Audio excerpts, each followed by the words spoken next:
bansa sa malayong silangan, upirang ngalan perlas ng silanganan. Ang kagandahan nito ay walang katulad, dito tila bulaklak ay namumukad ka. Bangon upir, bangon tayo ay aahon sa mga dayuhang umalipin noong unang panahon. Tumindig ka, gulat ang iyong mga mata, panahon na sabi ng Abay-Hawa. Hello po sa ating lahat, mga ka-Upirians. Welcome po muli sa ating talakayan ng Tora at Tipan. Sa lahat po ng ating mga tagapakinig at mga subscribers, mapagpalang araw, hapon o gabi sa inyong lahat. Saan man kayo naroroon, samahan niyo kaming muli sa pagpapatuloy ng ating talakayan sa aklat ni Propeta Jeremiah. Kabanata 3. Kapag ang isang babaeng iniwalayan ng kanyang asawa at nag-asawa ng iba, maaari pa ba siyang balikan ng dati niyang asawa? Kung oo, hindi ba't magiging marumi ang lupain dahil dito? Ngunit kayo, nakipagtalik kayo sa napakaraming relihiyon, at ngayon ay babalik pa kayo sa aking tipan? Tumingin ka sa mga bundok na tigang. May lugar ba roon na hindi mo dinumihan? Sa mga daan, nagpuprosisyon ka, gaya ng isang nomadiko sa disyerto. Ilapastangan mo ang lupain sa iyong mga pagsamba sa idolo at kasamaan. Kaya't hindi na uulan sa tag-araw. Ngunit hindi ka pa rin nahihiya.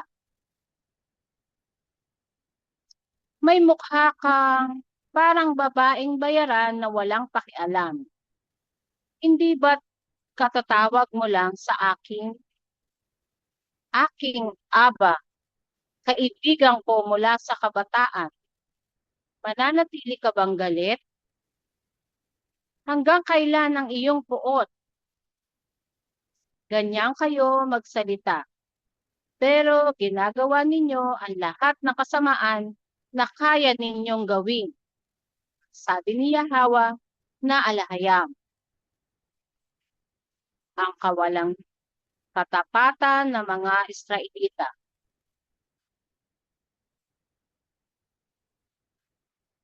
Noong panahon ng paghahari ni Haring Josiah, sinabi sa akin ni Yahweh, nakikita mo ba ang ginawa ng mga taksil na Israelita? Umakyat siya sa bawat mataas na burol at sa ilalim ng bawat mayabong na puno at doon sumamba sa mga Diyos. Inakala ko na pagkatapos ng lahat ng ito, babalik siya sa akin, pero hindi siya bumalik.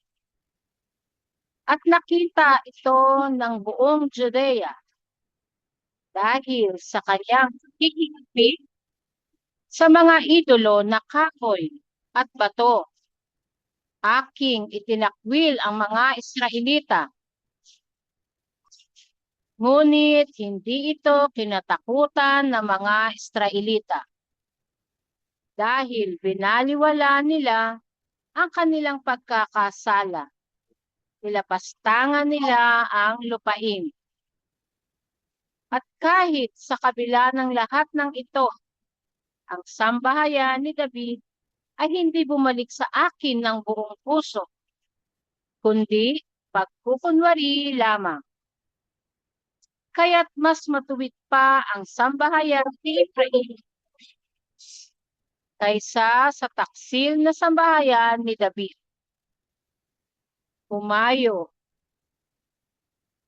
Humayo ka at ipahayag ito sa hilaga.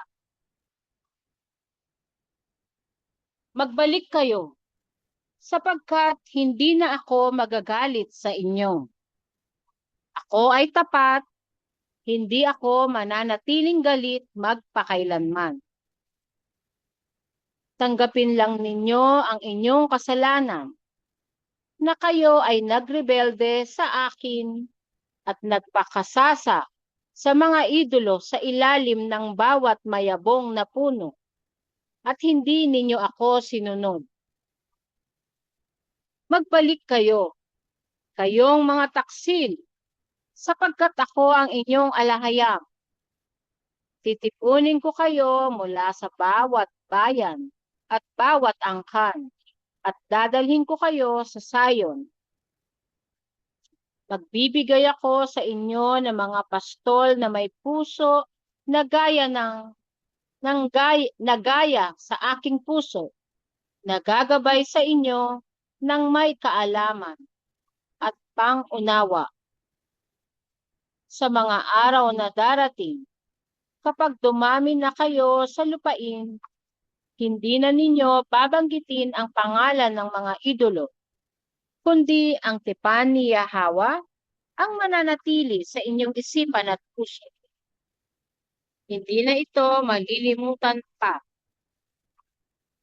Sa panahong iyon, tatawagin ang bundok ni Yahweh na Sayon o ang bagong Jerusalem. At doon magtitipon ang mga bansa upang parangalan ang pangalan ni Yahweh. Hindi na sila lalakad ayon sa katigasan ng kanilang masasamang puso. Sa mga panahong iyon, magsasama ang sambahayan ni David at ang sambahayan ni Efraim, at sabay silang babalik sa lupaing ibinigay ko sa inyong mga ninuno bilang pamana. Sinabi ko sa aking sarili, malugod ko kayong tatratuhin aking mga anak at bibigyan kayo ng magandang lupain, pinakamagandang pamana sa lahat ng bansa. Inasahan kong tatawagin ninyo akong Aba at hindi nalalayo sa pagsunod sa akin. Ngunit gaya ng babaeng taksil sa kanyang asawa, ganyan kayo nagtaksil sa akin. Isang iyak at pagmamakaawa ang naririnig sa mga tigang na burol. Iyon ay ang panaghoy ng Jacob, Israel, sapagkat sumuway sila at kinalimutan ang kanilang alahayam. Magbalik kayo sa akin at babalik ako sa inyo. Pagagalingin ko kayo mula sa inyong pagtataksil. At ako, si Jeremiah, ay sumagot kay Yahweh, opo, kami nga ay babalik sa iyo, sapagkat ikaw ang aming alahayam. Totoo nga na isang panlilin lang ang mga pagsamba sa mga idolo sa kabundukan at burol. Ang tunay na kaligtasan ay galing sa iyo. Mula pa pagkabata, binasak ng mga nangangalunya sa mga idolo ang lahat ng bunga ng aming mga ninuno, ang kanilang mga anak, kawan at pananim. Hayaan kaming humiga sa kahihiyan at hayaang takpan kami ng aming kahihiyan. Kami at ang aming mga ninuno ay nagkasala sa iyo, aming alahayam. Wala pa noong aming kabataan hanggang sa araw na ito. Hindi namin sinunod si Yahweh. Yada. Yada.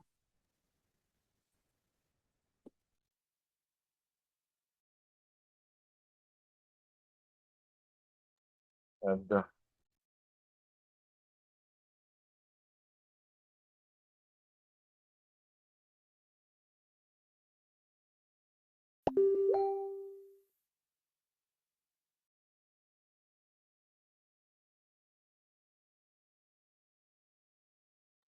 Kapag ang isang babae hiniwalayan ng kanyang asawa at nag-asawa ng iba, maaari ba siyang balikan ng dati niyang asawa? Kung oo, hindi ba't magiging marumi ang lupain dahil dito? Di ba, sa English kasi, parang yung lalaki ang babalik. Pwede ba daw balikan ng lalaki yung asawa niyang babae? Ah, pag yes, di ba sa ano, sa mga, sino ang nangawalo niya dito? Pag ang nangalo niya yung babae, hindi na, madidefine ang lalaki pag bumalik siya sa babae. Pero pag ang lalaki ang nangalo niya, pwede niyang balikan yung asawa niyang babae. Basta yung babae, hindi, nangalo niya, hindi na define. So, pero as far ang ikinukumpara dito ng Aba, pwede pa ba akong bumalik sa inyo? Ang ginawa niya, yung mga Israelita ang pinababalik niya sa kanya. Bumalik kayo sa akin, ako ay babalik sa inyo. Kumbaga, nandyan lang siya lagi. Ang faithful talaga siya. Ang mga Israelita ang nakakalimot.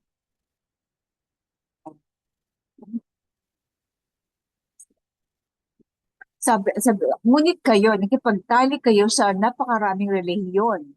At ngayon ay babalik pa kayo sa aking tipan. Tumingin ka sa mga bundok na tigang. May lugar ba roon na hindi mo dinumihan? Mga gobyerno o kaharian na na tigang. Meron ba tayong hindi nangalunya sa iba-ibang kaharian? Mga bundok yun. Sa mga daan, nagpo-posisyon ka gaya ng isang nomadiko sa disyerto, mga walang tahanan, kung saan na lang. So, ang kausap niya dito ay ang si Jeremiah na kumakatawan sa tribo ni sambahayan ni David. Nilapastangan mo ang lupain sa iyong mga pagsamba sa idolo at kasamaan, kaya't hindi nauulan sa tag-araw. Ngunit hindi ka pa rin nahihiya. May mukha kang parang babaeng bayaran na walang pakialam. Parang sa verse 4. Hindi ba't katatawag mo lang sa akin? Kumbaga nagsisi ba siya? Aking aba, kaibigan ko mula sa kabataan. Mananatili ka bang galit? Hanggang kailan ang iyong puot? Nagmakaawa ang sambahayan ni David. Ganyan kayo magsalita. Pero ginagawa ninyo ang lahat ng kasamaan na kaya ninyong gawin. May additional kasi sa Daya. Malakas kasi ulan dito eh. Hindi ko masyado na.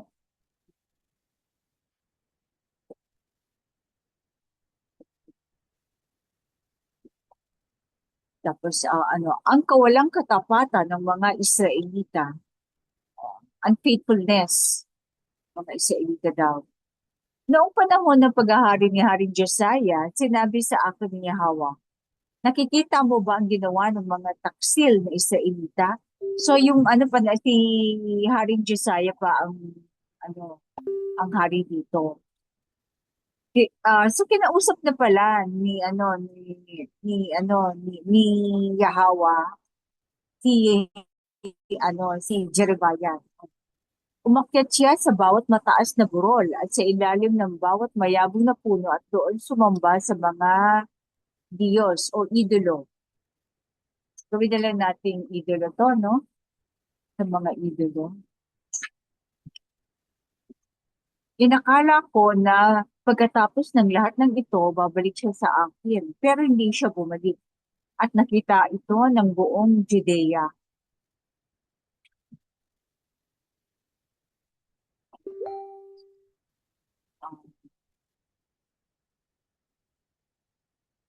So si Josiah pala ang umakyat sa bawat burol.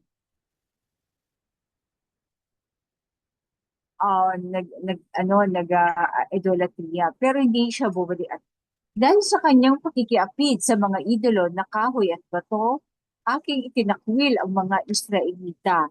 Ngunit hindi ito kinatakutan ng mga Israelita. So yung pinuno pa lang, yung hari pa lang, pagpaparusa sa hari, nadadamay ang mga nasasakupan niya, ang mga Israelita, pagiging sa idolatry ng hari. Tapos hindi natakot ang mga Israelita.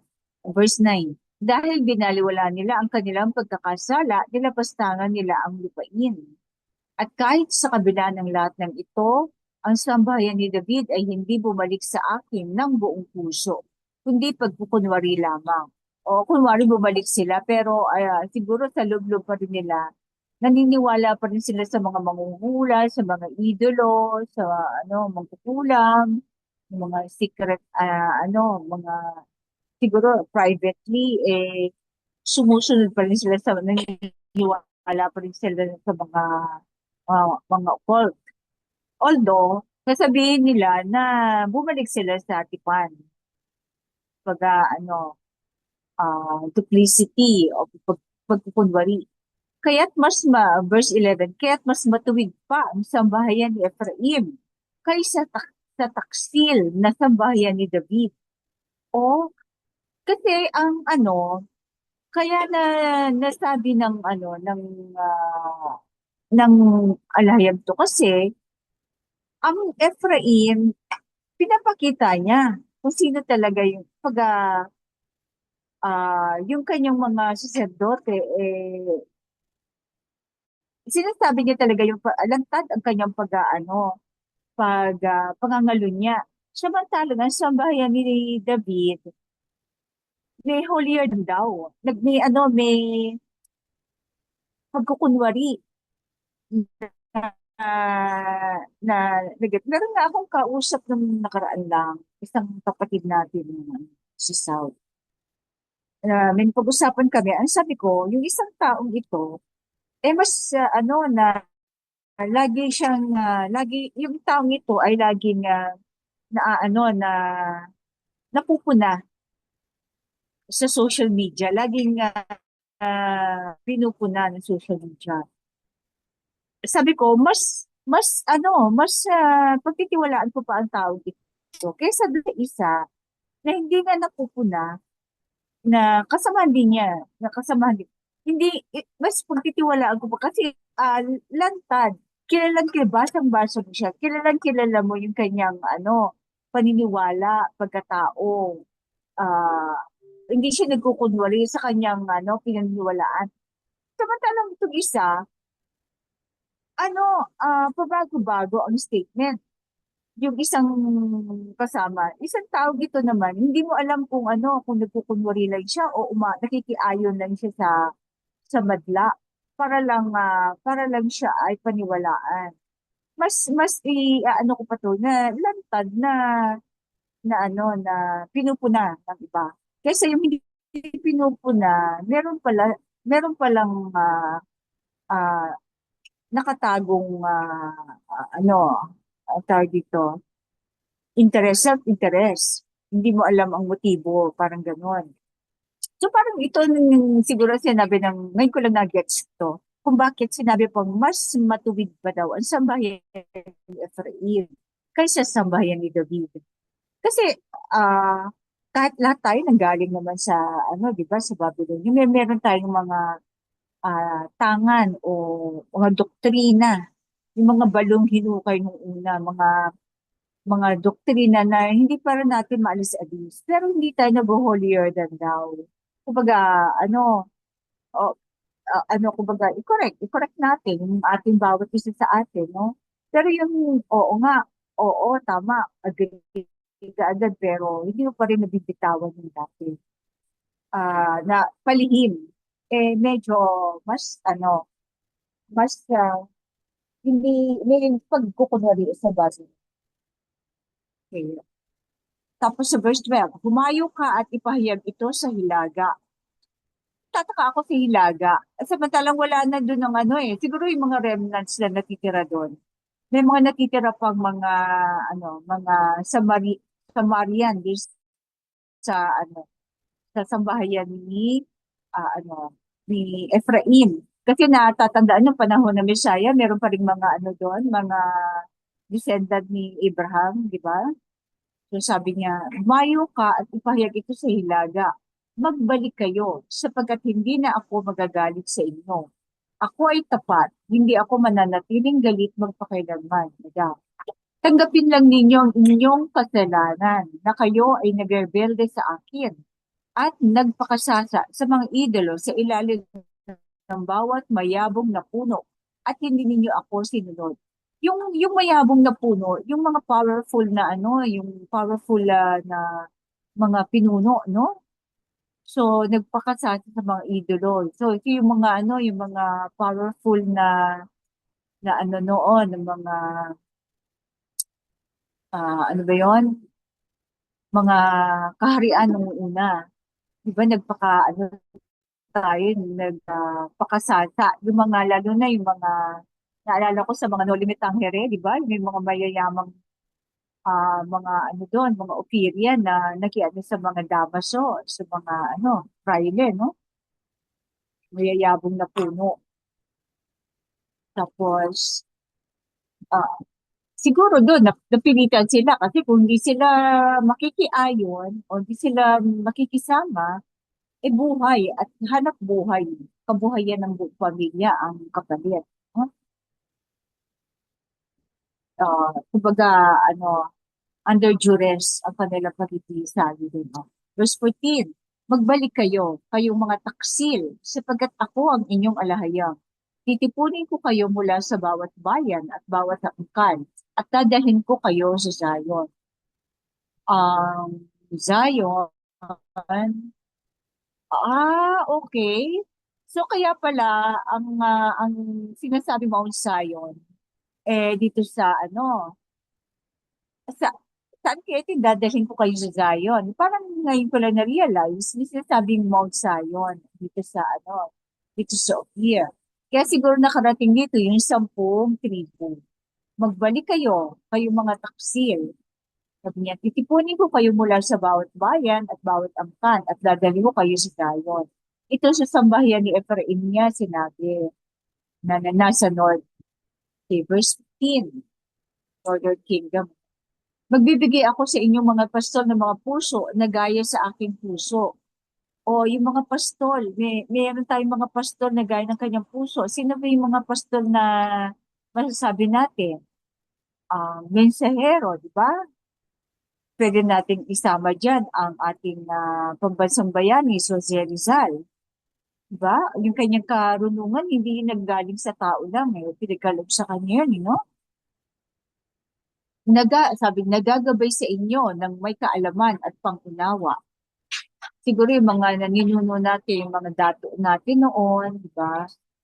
"Sa mga araw na darating, kapag dumami na kayo sa lupain, hindi na ninyo babanggitin ang pangalan ng mga idolo, kundi ang tipan ni Yahawa ang mananatili sa inyong isipan. So, hindi na ito malilimutan pa." So, naganap ito siguro nung pagdating nila dito. Kaya lang yun nga lang, nakasunod dito yung yung mga Portuguese at Spanish, no? Pero hindi ko lang alam kasi wala na yung ating mga kasulatan. Pero natatandaan ninyo kung gaano kasigla ang economy natin, no? Pinaka tayo, sentro tayo ng Asia, ang ating mga kalupaan dito ng trade, ng Silk Road, di ba? Ancient Silk Road ng China. Okay, verse 17. "Sa panahon iyon, tatawagin ang bundok ni Yahweh na Zion." O ang bundok ni Yahweh, o ibig ng kaharian, o kalangit na kaharian na Zion, ang bagong Jerusalem. Dito yun sa Ophir. "At doon magtitipon ang mga bansa upang parangalan ang pangalan ni Yahweh. Hindi na sila lalakad ayon sa katigasan ng kanilang masasamang puso. Verse 18, sa mga panahon iyon, magsasama ang sambahayan ni David at ang sambahayan ni Ephraim, at sabay silang babalik sa lupain ibinigay ko sa inyong mga ninuno bilang pamana. So, futuristic ito sa panahon natin ngayon, futuristic pa ito. Kasi hindi pa nagsasama ang sambahayan ni David at ang sambahayan ni Ephraim. At saka, ang sabi ng mensahero, tanda ko, napakaliit daw ng Judea para sa 12 tribu. So, maaaring buong Shemite territory ang sinasabi dito. At saka itong kasama dito ang Ophir, yung bagong Jerusalem. No? Verse 19, sinabi ko sa aking sarili, balugod ko kayong tatratuhin aking mga anak at bibigyan kayo ng magandang lupain, pinakamagandang pamana sa lahat ng bansa. Actually, naganap na sa at ito ngayon, ibinigay na sa at ang pinakamagandang lupain, pinakamagandang pamana sa lahat ng bansa. Nandito dito sa Ophir. Nandito ang pinakamayaman sa mga natural, mga ginto at natin, per square kilometer, di ba? Yung volume. Inaasahan ko na tawagan ninyo akong Aba at hindi na kayo lalayo sa pagsunod sa akin. Kasi asahan natin, ang kausap ni dito ay si Yahweh the Son. Pero yung sila ay ama, isa pala, ang bata nga isa. Okay. Ngunit gaya ng babaeng taksil sa kanyang asawa, ganyan kayo nagtaksil sa akin. Isang iyak at pagmamakaawa ang naririnig sa mga tigang na burol. Iyon ay panaghoy ng Jacob Israel, sapagkat sumuway sila at kinalimutan ang kanilang alahayam. Magbalik kayo sa akin at babalik ako sa inyo. Pagagalingin ko kayo mula sa inyong pagtataksil. So isang iyak at So ito ay futuristic o naganap na nung panahon ng kapighatian, nung panahon ng mga Spanish, ng Spain, saka yung mga saka nangyari din sa sambahayan ni David, yung transatlantic slave trade. So naganap din sa kanila ang mga at nagaganap sa hinaharap, yung sa Great Tribulation. Nagaganap din sa verse 23. At ako, si Jeremiah, ay sumagot kay Yahweh, opo, kami nga ay babalik sa iyo, sapagkat ikaw ang aming alahayam. Totoo nga na isang pandilin lang ang mga pagsamba sa mga idolo sa kabundukan at burol. Ang tunay na kaligtasan ay galing sa iyo. So yung mga idolo, hindi lang yung dito bakit sa kabundukan at burol? Kasi mga kaharian, may kanya-kanya silang mga bansa, may kanya-kanya silang idolo. Merong mga sa bandang Hindu, naman ang mga nila, yung maraming kamay, yung babae, yung baka, di ba? Sa bandang naman, Buddha, sa China, sa mga, so maraming mga may Krishna, di ba? So iba-ibang bundok at burol ang mga idolo ron. Mula pa pagkabata, winasak ng mga nangangalunya sa mga idolo ang lahat ng bunga ng aming mga ninuno, ang kanilang mga anak, kawan at pananim. O yung mga pamana na nagmula sa ating mga ninuno, sinamsam ng mga mananakop. Mga anak, kawan, pananim, di ba yung mga anak slave, yung mga nangangalunya. Hayaan kaming humiga sa kahihiyan at hayaang takpan kami ng aming kahihiyan. Kami at ang aming mga pinuno ay nagkasala sa iyo, aming alahayam. Mula pa noong aming kabataan hanggang sa araw na ito, hindi namin sinunod si Yahweh. So si Jeremiah, nagpakumbaba, inamin niya, tinanggap niya ang kanilang ang pagkakamali ng buong Israel. Hindi siya hindi niya ginastify. Kaya sinabi niya, takpan mo kami ng aming kahihiyan.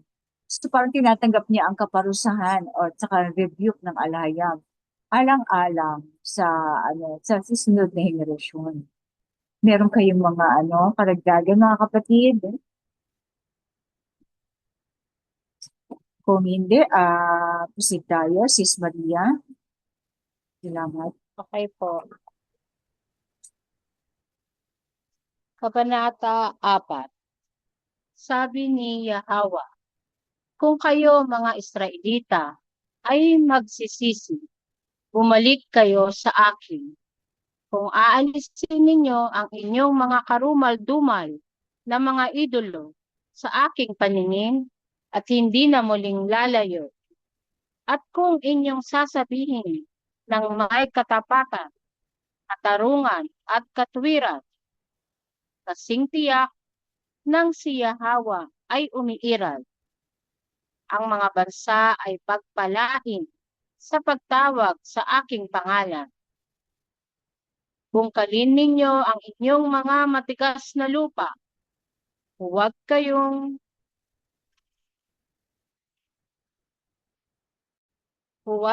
magtanim ng buto sa gitna ng mga tinik.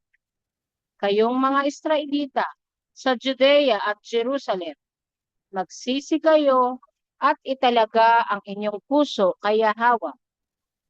Kung hindi, ang aking puot ay mag-aalab at walang makakapigil dito. Kapahamakan mula sa hilaga. Nagbigay ng utos tungkol sa Judea at Jerusalem si Yahweh sa akin. Hipan ang trumpeta sa buong lupain. Sumigaw at sabihin, magtipon, tumakbo tayong lahat sa mga kuta ng mga lungsod. Taas ang senyales pagpunta sa Sayon.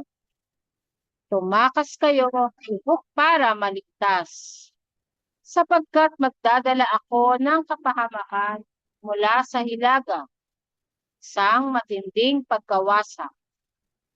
Isang leon ang lumabas sa kanyang lungga, isang tagapuksa ng mga bansa. Iniwan niya ang kanyang kuta upang sirain ang inyong lupain.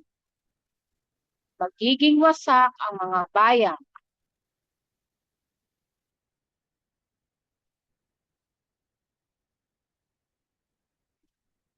Wala nang maninirahan. Kaya't magdamit kayo ng sako, humagulgol at manangis, sapagkat ang galit ni Yahweh ay hindi pa naaalis. Sa araw na iyon, ang hari at mga pinuno ay manghihina, mabibigla ang mga saserdote, at ang mga bulaang propeta ay matutulala.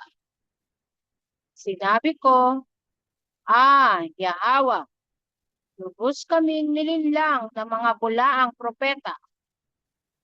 Sinabi nilang, magkakaroon tayo ng kapayapaan, kahit na may tabak sa aming leeg na nakaamba.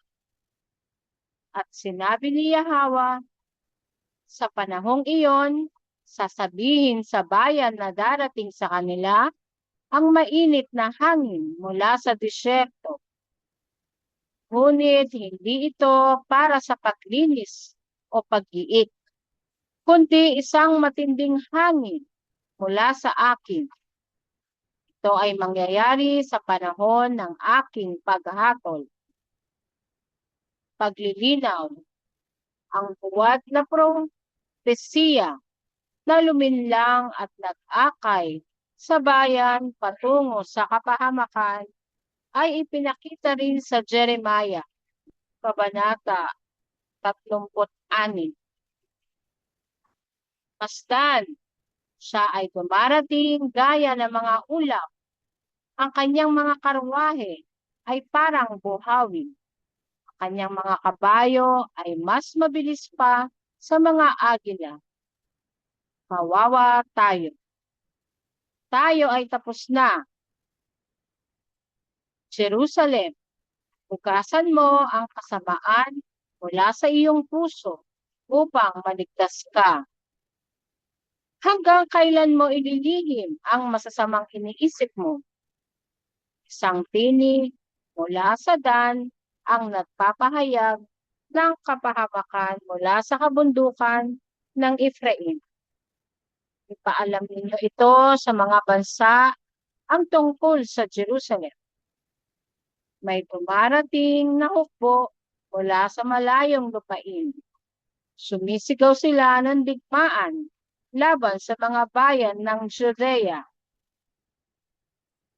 Pinalilibutan nila ang Jerusalem gaya ng mga bantay sa bukid, sapagkat ang lungsod ay naghimagsik laban sa akin. Ang inyong mga gawa at asal ang nagdala ng kapahamakang ito. Ito ang ating kaparusahan. Napakasakit, tumatagos sa puso. O, anong sakit! Ang kalooban ko ay namimilipit sa sakit. Tumitibok ng malakas ang puso ko. Hindi ko kayang manahimik. Naririnig ko ang tunog ng trumpeta, ang hudyat ng digmaan. Sunod-sunod na kapahamakan. Wasak ang buong lupain. Sa isang iglap, mawawasak ang aming mga tolda. Hanggang kailan ko maririnig ang tunog ng trumpeta? Sinabi ni Yahweh, hangal ang aking bayan. Hindi nila ako kilala. Sila ay mga batang mangmang. Wala silang pang-unawa. Magaling silang gumawa ng masama, ngunit hindi marunong gumawa ng matuwid. Ako, si Jeremiah, ay tumingin sa lupa. Ito ay walang anyo at walang laman. Sa langit, wala na ang liwanag nito. Tumingin ako sa mga bundok. Nanginginig ang mga ito. Pati ang mga burol ay yumayan. Tumingin ako, wala ng tao. Ang mga ibon ay nagsiliparan. Tumingin ako, ang masaganang lupain ay naging disyerto. Ang mga lungsod ay nawasa dahil sa matinding galit ni Yahweh.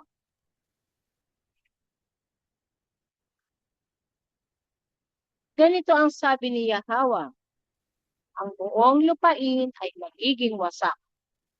Ngunit hindi ko ito ganap na lilipulin.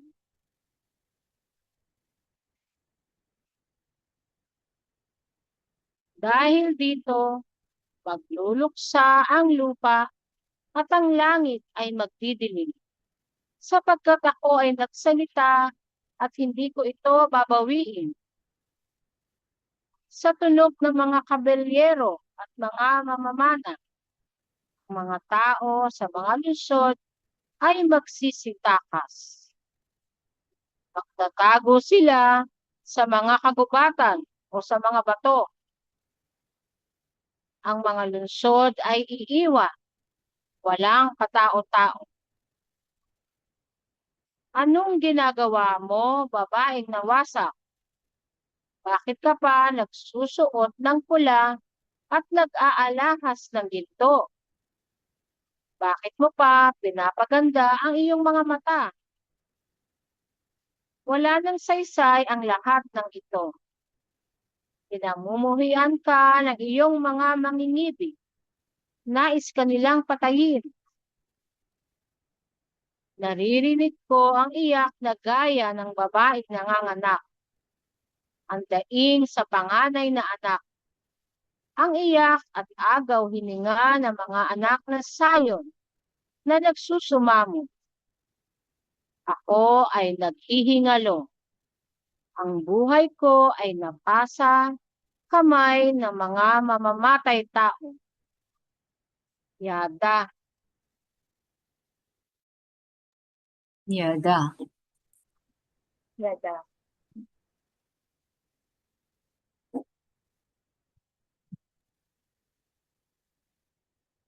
Ah, Sis Dahlia? Ah, sinong gusto mag-discuss ng sarili interpretation? Yan. Kaya ano natin, sabi ni Yahweh, kung kayo mga Israelita ay magsisisi, bumalik kayo sa akin. Kung aalisin ninyo ang inyong mga kamurumal-dumal na mga idolo sa aking paningin at hindi na muling lalayo, at kung inyong sasabihin ng may katapatan, katarungan at katuwiran, kasing tiyak ng si Yahweh umiiral, ang mga bansa ay pagpalain sa pagtawag sa aking pangalan. Pagpapalain, sige to. Pagpapalain. Bungkalin ninyo ang inyong mga matigas na lupa. Yung yung lupa, matagal na nilang hindi natataniman eh. Matigas na lupa. Huwag kayo magtanim ng buto sa gitna ng mga tinik o yung matinig o mga dawag. Gitna, ano ba yung dawag? Di ba dawag is tinik? Siguro dawag din to.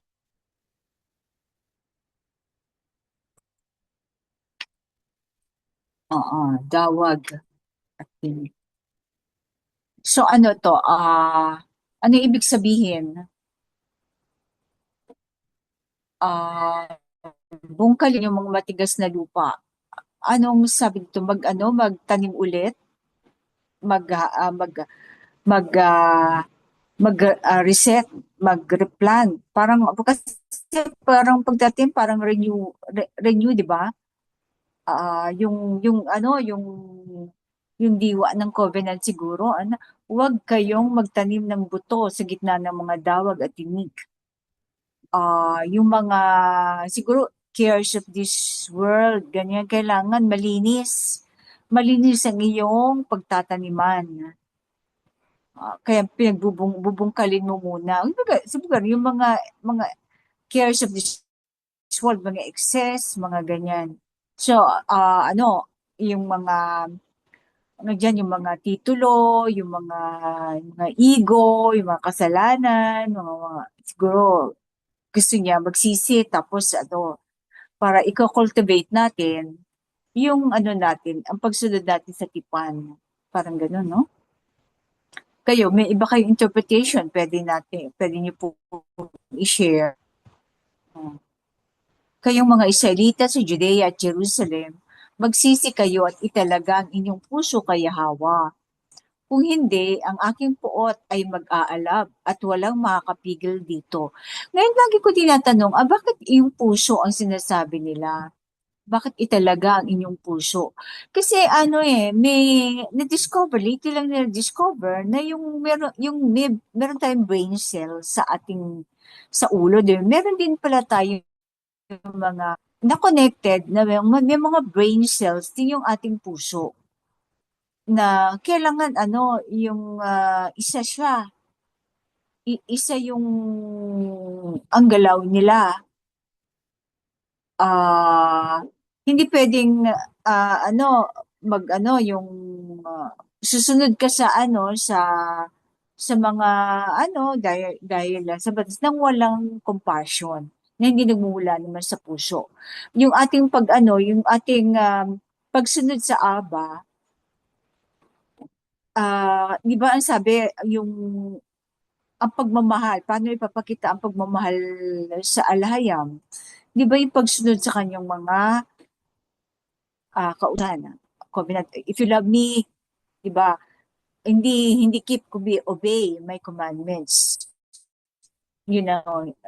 Pinago na Mesero yung keep my commandments, kundi obey.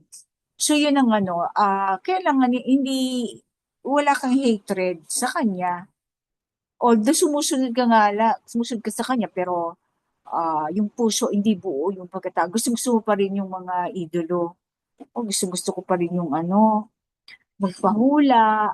Yan, gusto ko pa rin yung ganon, yung aking ah, lifestyle nung una, yan. Hindi pwede yung ganon. Kaya kailangan may unity yung diwa at puso, diba? Yung diwa na nasa ating ah, ulo, yan. Yan. Kaya sabi ko, bakit lagi na lang ang puso? Paano ba yung lagi natin nababasa? Pero kung isipin mo bakit sa puso? Kasi lahat nga ng di ba, ah, ano, bakit tayo na in love? Hindi naman inisip ng utak natin, uy, gusto ko siya kahit ito tao to nakakalamang tong tao to, pero itong isang love mo eh. So may ano yun eh, may hindi may explain, di ba? Yung Kasi, ano. kasi, Sige kasi sis, sis, pagka galing sa puso, parang parang parang yung pagmamahal ng ama sa atin na puso sa puso, na hindi kusang hindi kusang nadidiktahan, no? nanggagaling sa puso. Oo.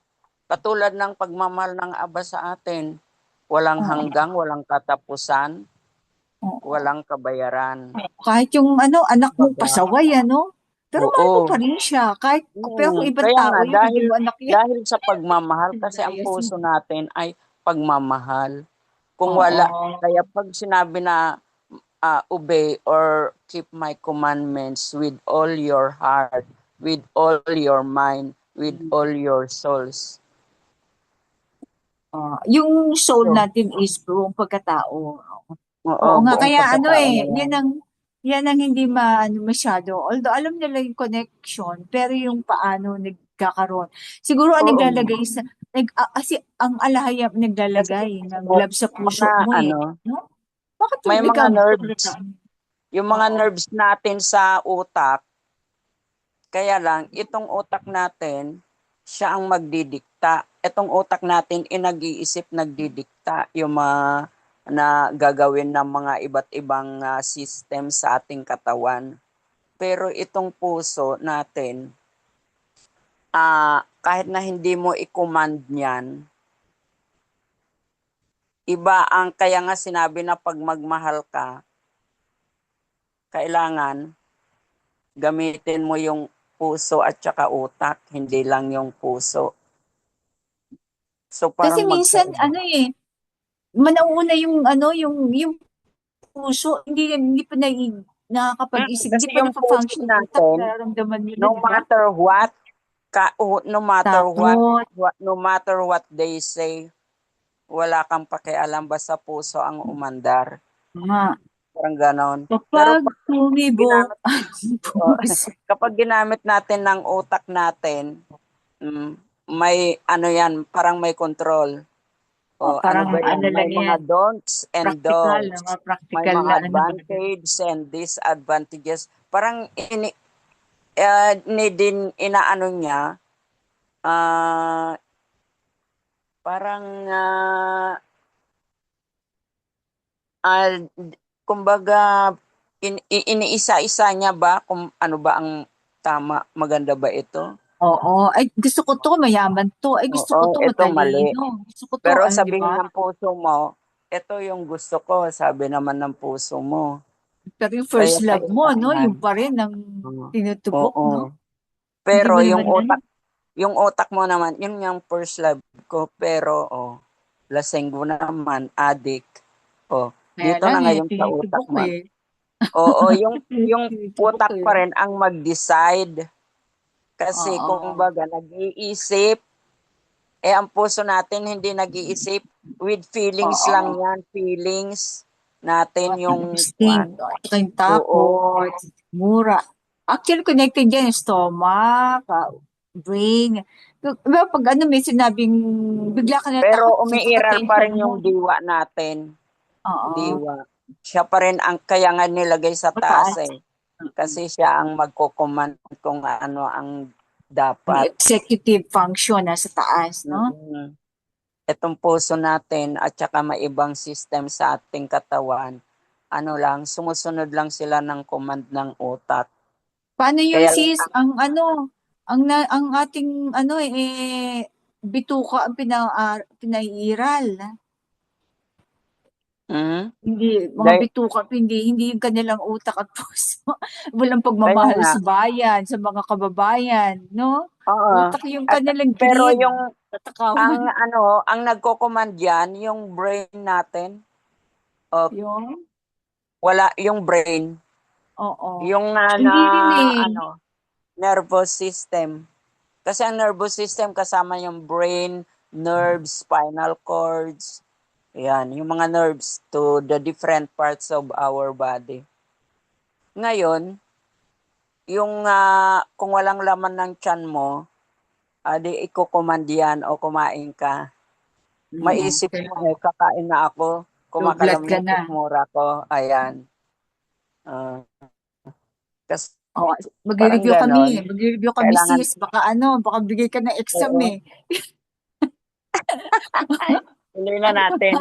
Kaya nga, yung Oh, brain, kapatid. yung puso at saka diwa natin, isip natin, kailangan palaging kumbaga parang sila ang mag-uusap. Prime. Harmonize, di ba? Mm-mm. Harmony.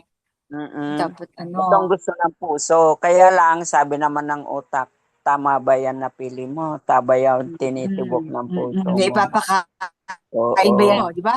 O, may may kaya mo bumuhay ng Oo. pamilya. So parang ang brain natin, siya ang haligi, kumbaga siyang magkukuman. Yung puso siguro parang yun ang sumunod, no? Yan ang Kasi kailangan, yan ang meron tayo, hindi ang oo. human being sa meron. Kasi Mm-mm. yung mga animal kingdom, basta Kaya na-inlove nga. sila, nilang meat, di ba? Pero tayo, Mm-mm. meron tayo analytic mind. Kaya palaging ang puso at isipan ay magkasangga, there is Parang sis, harmony.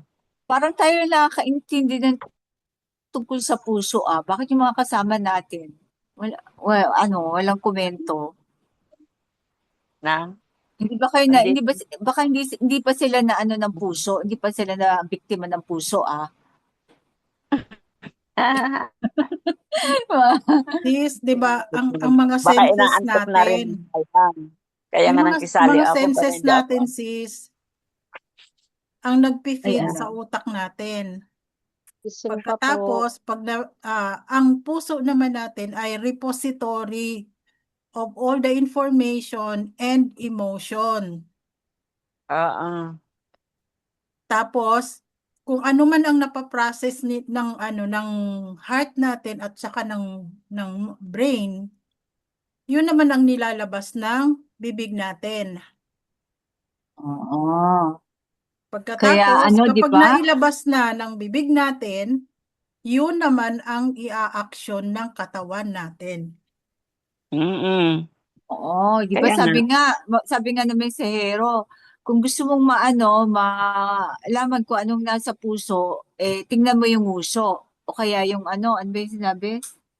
Nahuhuli ang isda sa bibig. Di ba? Sa bibig nahuhuli ang isda. Parang ganon.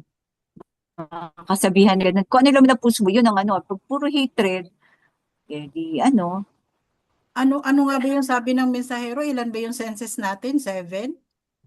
ano alin? Senses. Oo, may pa, yung 7 ba? Alam ko may 15 pa yan eh. Pero ang sinabi Pero lang alam niya, ko 7 lang yung diniscuss ng mensahero multidimensional, noon. Oo, narinig ko 7, kaya lang di ko na Oo. maalala yung dalawa.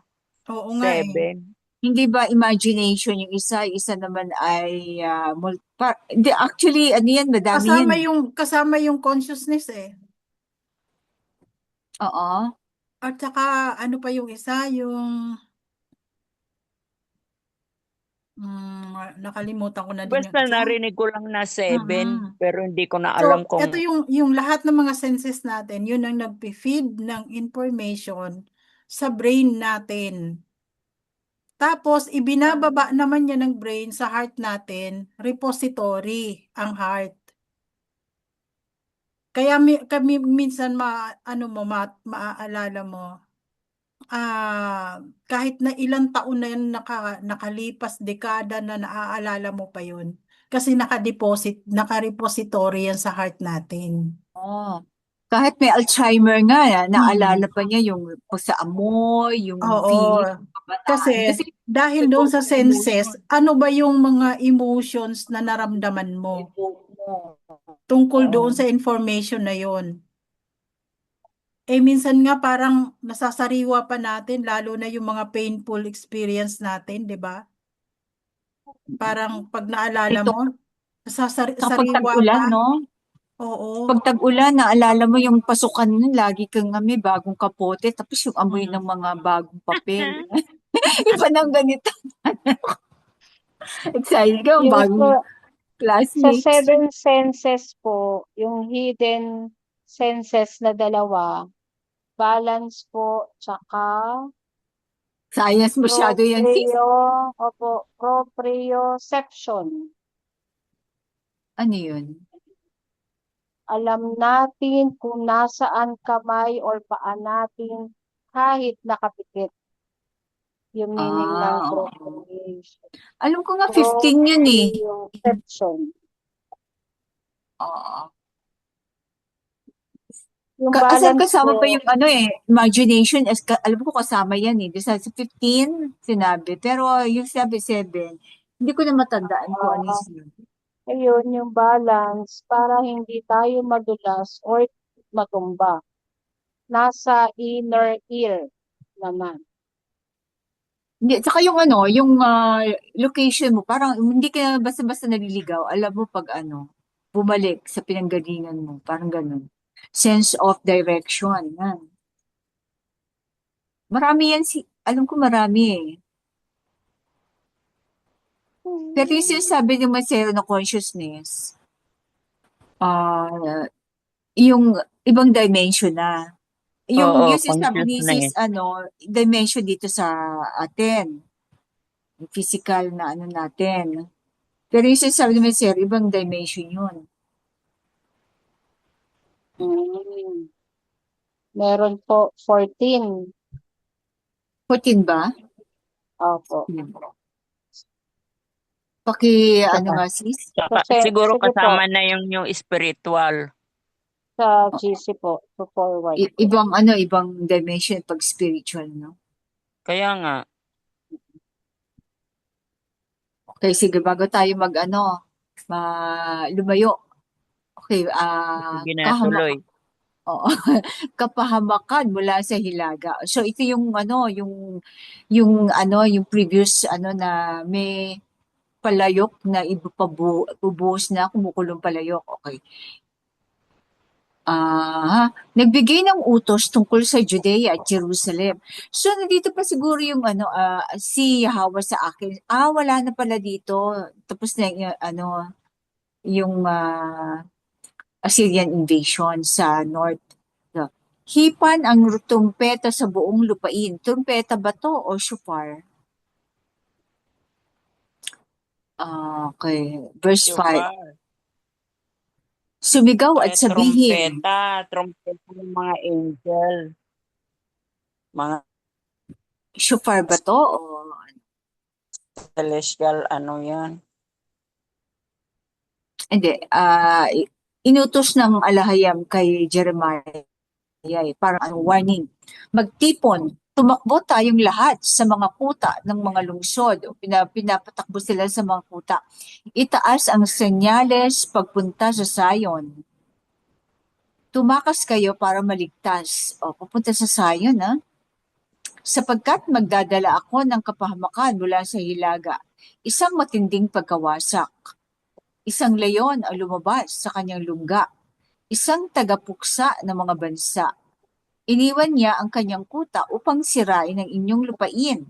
Magiging wasak ang mga bayan. Wala nang maninirahan.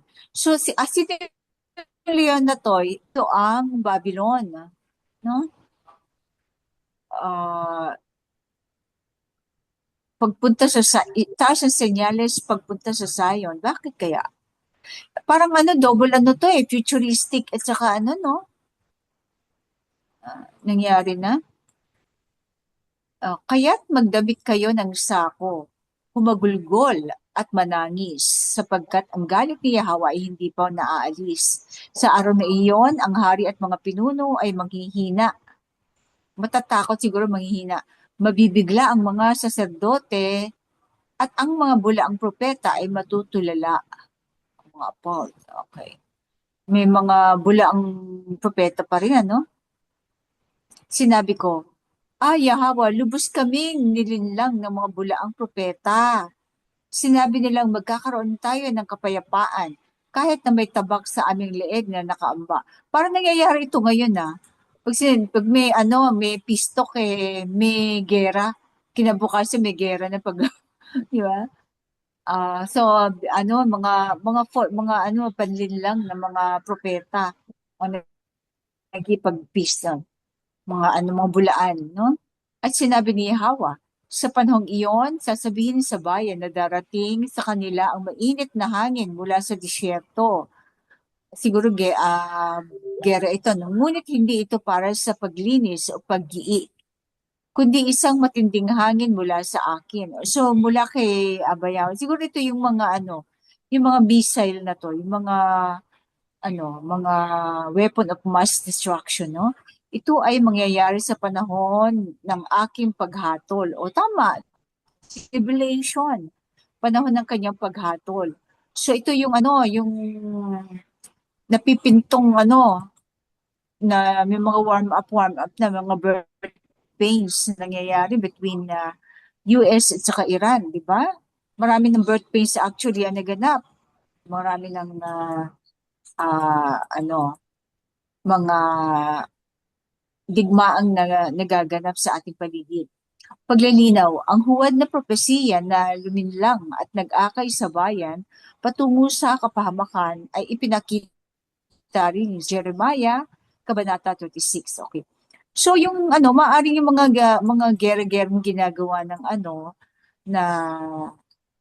para ligawin ang tao sa mga prophecy, ay tapos na yan, ay naganap na yan.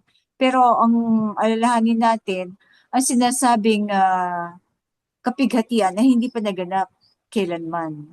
Iyon ang ating dapat bantayan. Yung kapighatian na hindi pa naganap. Na ilang digmaan na naganap sa ating So ito yung ating sinasabi na hindi pa nagaganap kailanman. So ito siguro worldwide ang kanyang walang makaligtas. Okay, verse 13. Masdan, siya ay dumarating gaya ng mga ulap. Ang kanyang mga karwahe ay parang buhawi. O yan. Ang kanyang mga kabayo ay mas mabilis pa sa mga agila. Kawawa tayo ay tapos na. Parang mga ulap. Sige, at saka mga karwahe parang buhawi. Siguro, kawawa tayo ay tapos na. Jerusalem, hugasan mo ang kasamaan mula sa iyong puso upang maligtas ka. Hanggang kailan mo ililihim ang masasamang iniisip mo? So dito, ang sinasabihin niya yung Jerusalem. Pero sabi nga, nauulit, no? So may tingin mo sa puso niya. Hugasan mo ang kasamaan mula sa iyong puso upang maligtas ka. So, kimkim niya, nakatago sa kanya. Kaya nga, di ba, mapagkunwari ang sinasabi nilang House of David. Siguro may kasi syempre siya ang capital ng nandun yung templo So, may righteous, may pagka self-righteous siya. Nandiyan yung pagkukunwari, pagiging self-righteous kasi sila nagdadala ng trono ni David. Nasa kanila ang kaharian, capital ng kaharian, no?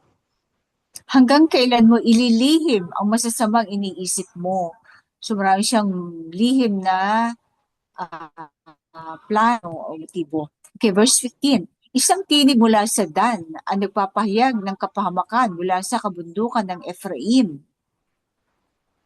Ano ba yung tinig mula sa Dan? Di ba ang Dan na bandang north part sa kabundukan ng Ephraim? tribe ni Dan, parang kay ano to kay Samson, di ba? Ipaalam ninyo ito sa mga bansa ang tungkol sa Jerusalem. May dumarating na hukbo mula sa malayong lupain. Sumisigaw sila ng digmaan laban sa mga bayan ng Judea. Ito na yung Babylon, no? 17, pinalilibutan nila ang Jerusalem gaya ng mga bantay sa bukid, sapagkat ang lungsod ay naghimagsik laban sa akin. So, ang Aba din ang gumagawa ng paraan, nag-uutos sa mga ibang bansa para salakayin ang Jerusalem. Okay. Ang inyong mga gawa at asal ang nagdala ng kamakang ito sa inyo. Ito ang ating kaparusahan. Ito yung sabi ng pero ito ang ating kaparusahan, sabi ni Jeremiah na to. Napakasakit, tumatagos sa puso. Napakasensitive ni Jeremiah, no? Pero siguro pag nandun tayo, mismo tayo, nandun sa katayuan niya, talagang nakikita mo yung mga pangitain, talaga sigurong matatakot ka at ah, magiging magluluksa, no? O anong sakit? Ang kalooban ko ay namimilipit sa sakit, sabi niya. Tumitibok ng malakas ang puso ko. Hindi ko kaya manahimik. Naririnig ko ang tunog ng trumpeta, ang hudyat ng digmaan. Sunod-sunod na kapahamakan. Wasak ang buong lupain. Sa isang iglap, mawawasak ang aming mga tolda. Hanggang kailan ko maririnig ang tunog ng trumpeta? So, ano yung mga vision niya? No? Siguro, kaya siya, ang masakit doon, siya lang ang nakakakita or hindi nakikita ng iba. Siguro nakikita niya yung mga ay nagsasaya, nagpa-party, nagiinuman, nag-aasawahan, parang ang ganda ng buhay nila, parang ang saya-saya ng nasa paligid niya. Tapos siya lang nakakakita ng ganung vision. Parang ang sakit-sakit para sa kanya. Dahil wala man lang siyang gapay na pagsabihan, no? Sumisigaw na yung sinasabi niya sa lahat, hindi siya pinapansin. Okay, verse 22, sinabi ni Yahweh, hangal ang aking bayan, hindi nila ako kilala. Sila ay mga batang mangmang, wala silang pangunawa. Magaling silang gumawa ng masama, ngunit hindi marunong gumawa ng matuwid. Alright? No? Ako si Jeremiah, sa tapos na yung sinabi, quote unquote, ako si Jeremiah ay tumingin sa lupa. Ito ay walang anyo at walang laman.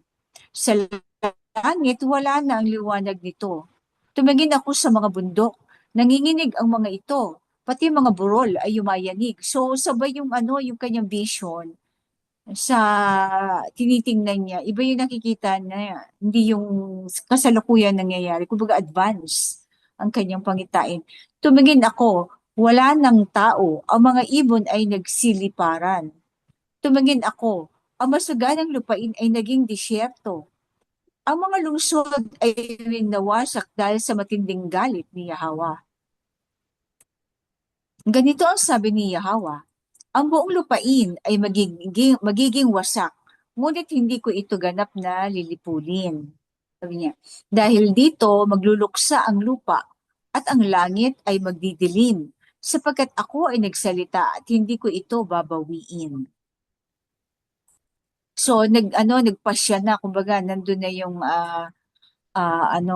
judgment ng sa sambahayan ni David.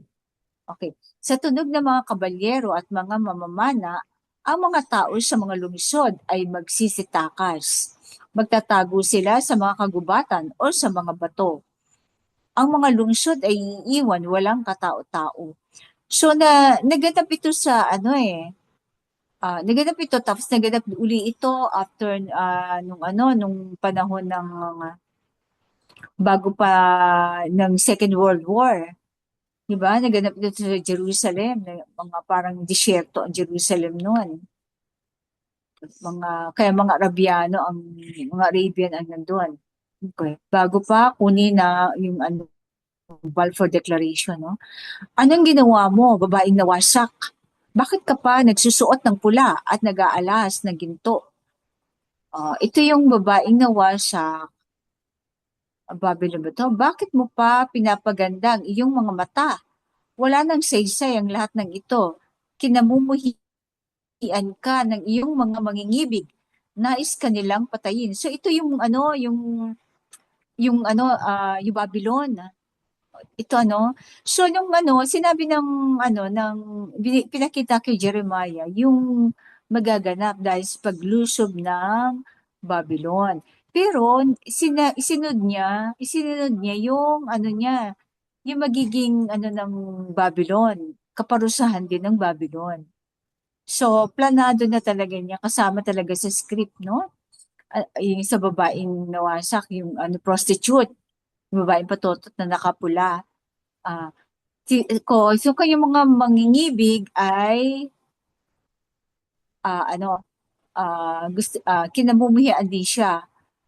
Actually, hindi lang ito ang ano, kahit ang Ophir, di ba? Nag ano siya sa mga iba-ibang bansa. Kaya kinukutya din ng iba, di ba?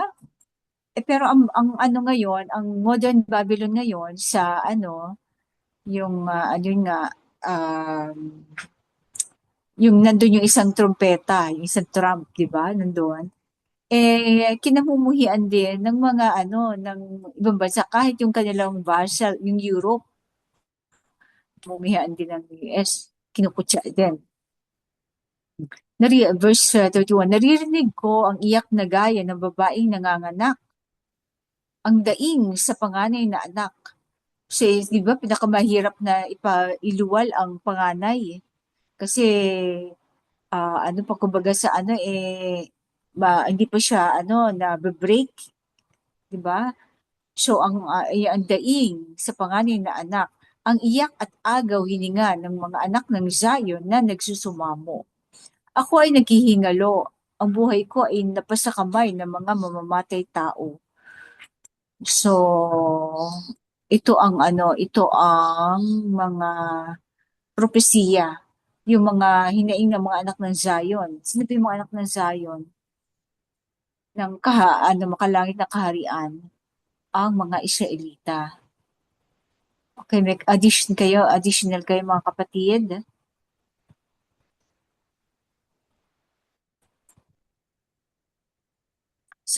Meron pa rin isang nag-aalok sa Ophir ng pangangalunya, di ba? May ino-offer na naman na poison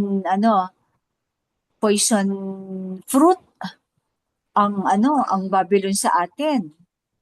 Kapayapaan daw at saka silicon, no? Kunyari package na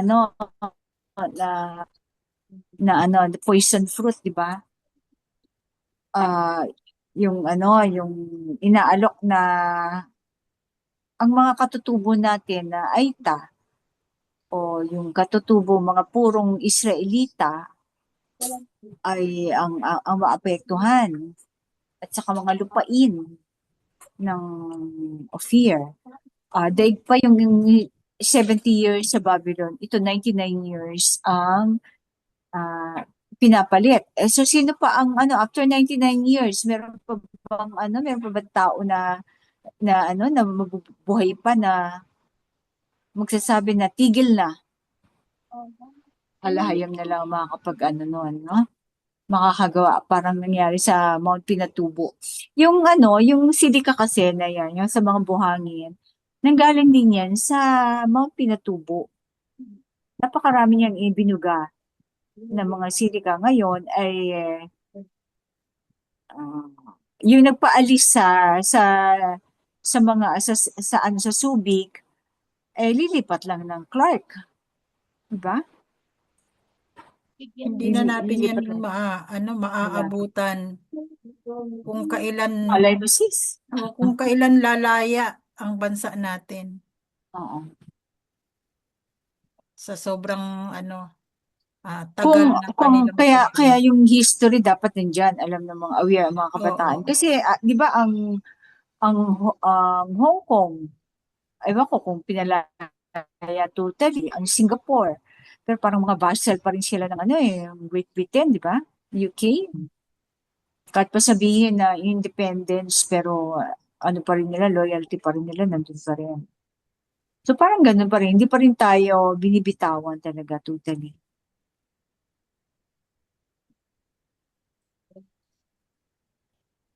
Wala naman, 'di ba, sabi ng mensahero, hindi naman totoo yung Independence Day natin. Kasi hanggang Oo. ngayon, Binenta lang tayo sa oo, ano. oo, colonized pa rin tayo ng Western. Sabi lang pero economic natin, nandiyan pa rin. Oo, Nandiyan pa rin kanilang mga control pa ibig. rin tayo ng ng Western. At saka, 'di So, ba, meron hanggang ngayon nagbabayad pa tayo sa sa US. ng yung Ng mga inutang kunwari. ano Pero tawag sila dito? ba nagbabayad ba ng interest sa utang nila sa atin? Yung off the books? Wala.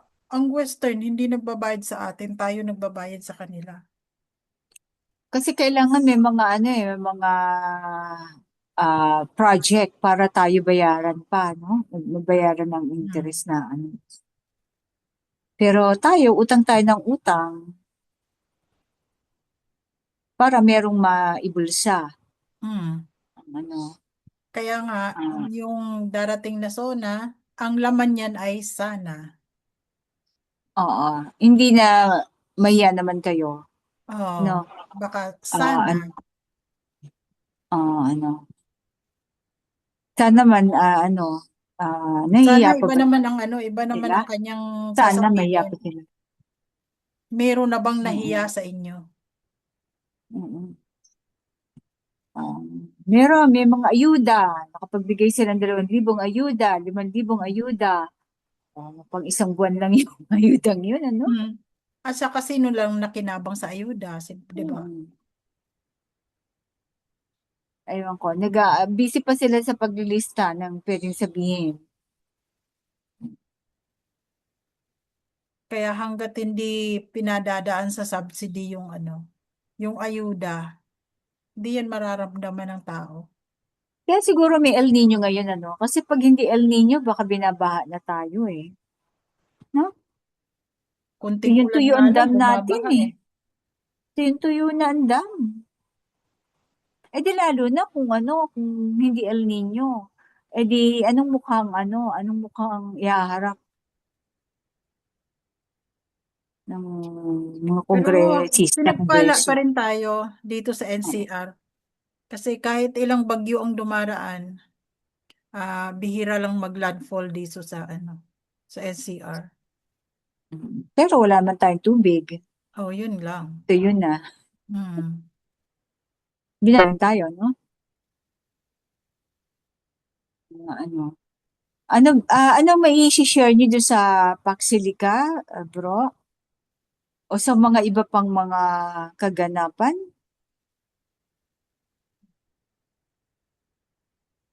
Yun ba ay nararapat o hindi nararapat? Pero kung maganap man yun ay kalooban ng Aba. Maaring pagdating ng panahon, tayo na rin magmamanage niyan, no? Kung, Sa ating kung tutulyan. magaganap man siya, pinapayagan ng aba yan. Kasi wala naman nakakaligtaan ng aba na nangyayari sa lupa. Oo. Bahagi pa rin yan ng kanyang kaparusahan. Mm. Kung yan ay matutuloy. Or, ita-transfer. Di ba sabi nga, ita-transfer ang kanyang mga, ita-transfer sa righteous. Oo. O, kaya naman gagamitin niya ring instrumento yan para i-develop yung lugar. Then sa kanilang pag-alis ay hindi aabuti ng 99 years. Napapaalisin sila ng alayam, di ba? Saka baka magkaroon Maaari. tayo ng O, maaring another power ganun. source. At saka Mm. Saka water, marami naman desalination, di ba? Hmm. Galing sa dagat. So, ang magiging epekto niyan, shortage ng tubig natin, shortage ng kuryente natin, kasi mas lalaki ang makukonsume nila Pero ang sabi nga, sa mga resources natin. magtatayo sila ng sarili nilang energy sana at saka yung water source magtayo sila Hmm. kung gusto nila na Baka naman yan talaga ang pangarap ng presidente natin. Dahil iipunin niya daw lahat ng tubig ng baha eh. Okay. Hmm. Dito sa Metro Manila. No, sana lang ipunin niya lahat. Mm. Ipunin niya ang tubig baha. Tapos yun ang ipagamit niya doon sa Pacsilica. Sa mga, kaya pa hindi niya kinokontrol yung flood. Hmm. Naman. So, So, pwede pa tayo isang chapter. Opo. parang alangan na eh. Alam Kayo, na. maaga 10 ba tayo? minutes? Ilang minutes na tayo, sis? Pwede pa naman sa oras natin. Pero kung magdi-discuss, Masyadong mahaba nga kasi ito. haba na, no? So, Hmm. na lang, magmusika na lang tayo. Anyway, maaga tayo nag-start, no? Hmm. Sige. Mag-marker na tayo. May sasabihin pa ata si Sis Rodim, review class. Ayan na. Oo nga. Sige, Sis Rudim. Nasaan ni Sis Rudim? Baka nakatulog na din. tungkol sa mga pagtibok ng puso. Hmm. Yung yung mga sinasabi naman sa Hero.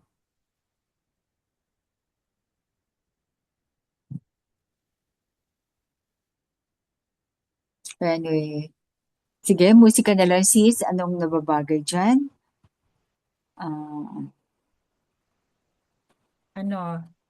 Lahing of Fear?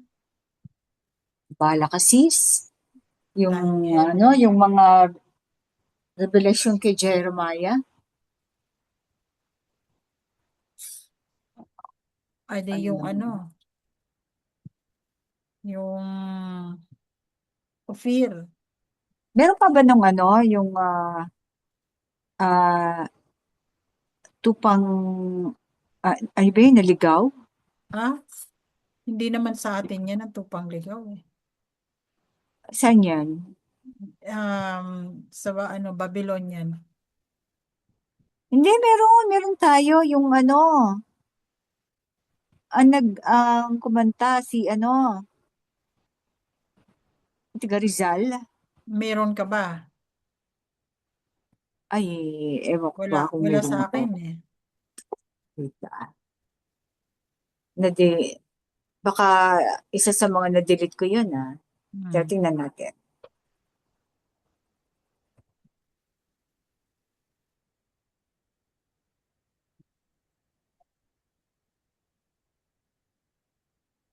Ito na lang ulit, natinig ng Yun na silangan. lang sige, wait Yung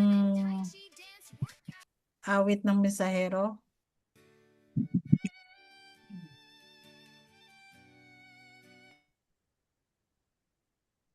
Sige.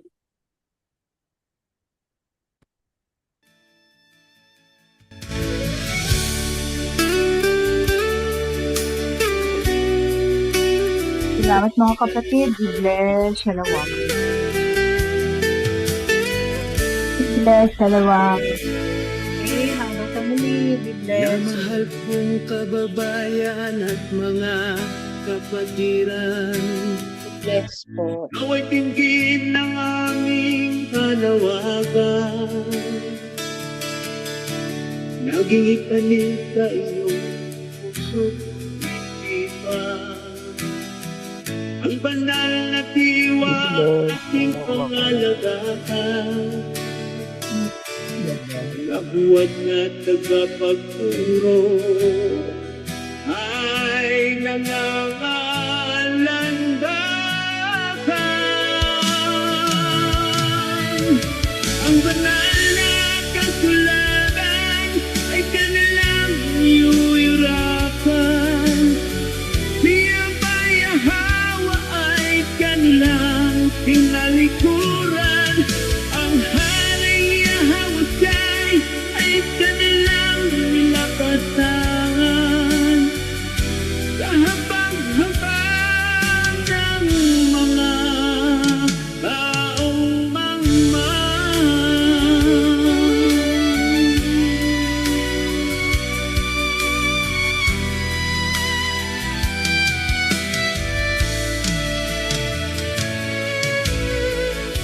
nasamantala ng mga nanliliglang. Nagutom na tupay, ginawang gatutan. Ang matatagaw na pagod na walang kapusan. Kaya mga kasama, huwag bibigyan ng puwang. Mga tagapagturo at trupetang bulan.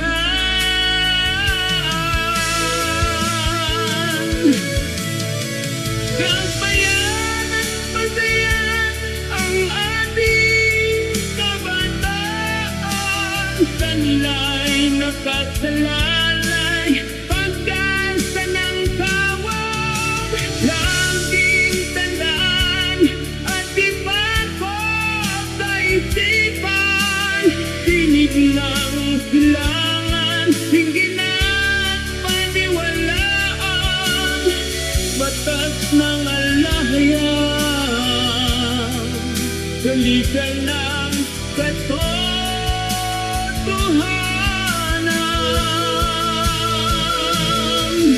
Ang banal na kasulatan ay kanilang yuyurapan. Hilbayahawa ay kanilang pinalikuran. Ang haring Yahawasay ay kanilang nilapasangan. Kahabag-habag ang mga taong mangmang. Tanglaw sa kaligtasan